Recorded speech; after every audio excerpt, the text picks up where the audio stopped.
All right, folks, once again for the last time, this is my review of quiz number 1 that you took this past week, right? The quiz closed on Sunday night, I believe it was the 6th. So I'm going to review it with you and give you the correct answers, and you should make a note of these things, especially if you got them wrong, because you'll probably see some of these questions again when it comes to a final exam, right? All right, so question number 1 said the number of pixels displayed on the screen is known as, and the answer is screen resolution. All right. If they require further information, I will go into it. If not, I'll just give you the answer. The motherboard contains the central electronic components of the computer. So A, motherboard, was the correct answer. Question 3, RAM is a volatile storage location. Volatile means that when the power is cut to the computer, that everything that's in RAM is lost, right? When people go out and buy more memory for their computer, that is what they're buying. They're buying RAM. So RAM is something you could put in and you could take out. It is something you could expand upon. So that's why it's called volatile. It means that it forgets everything when it loses power. Number 4, which is the most common port used to connect input and output devices to a computer? And the answer is the USB port, which is Universal Serial Bus. Question 5, a blank is the biggest power consumer on a computer, and that would be the display. The display requires more power because it uses more electricity in order to generate the graphics and the resolution that you're seeing, right? Number 6, the operating system controls how your system or your computer functions. The answer is true.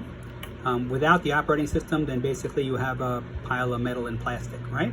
So the operating system is what basically provides the interface between you, the user, and the hardware. So that's true.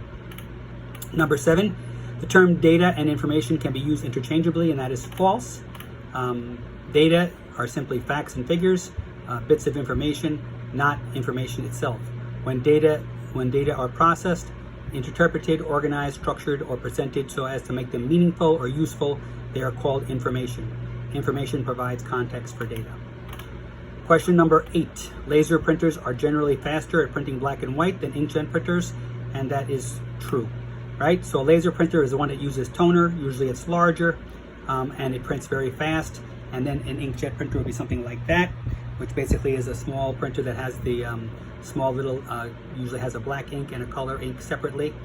Sometimes it may have 4, sometimes it may have 6, but it takes longer for it to print. So the answer for that is true. Number 9, the ALU, arithmetic logic unit, controls all of the functions performed by the computer, other components and processes all the commands issued to it by its software instructions. And that answer is false. The ALU is a digital circuit used to perform arithmetic and logical operations only. Number 10, the area that holds all the instructions on the computer that needs to start up is called RAM, and that is false. The answer would be ROM, right? So ROM is read-only memory, which is a chip that's burned into your motherboard, which contains all of your basic startup instructions, like where to go for the operating system, what is what on the motherboard, and that is something that is permanent and does not require any memory. So that would be called non-volatile memory, and that is called ROM. Well, that's basically it, folks. It's important that when you take your quizzes, that you take your quizzes after you reviewed all of the material and have the material open, right? So I just wanted to make sure that you were aware of it, and this video is just there for your support, so you can go back in and check which ones you got wrong. So if you do see those questions again, you'll be able to get it right, and if you don't, well, at least you'll know the correct answer. Thank you again.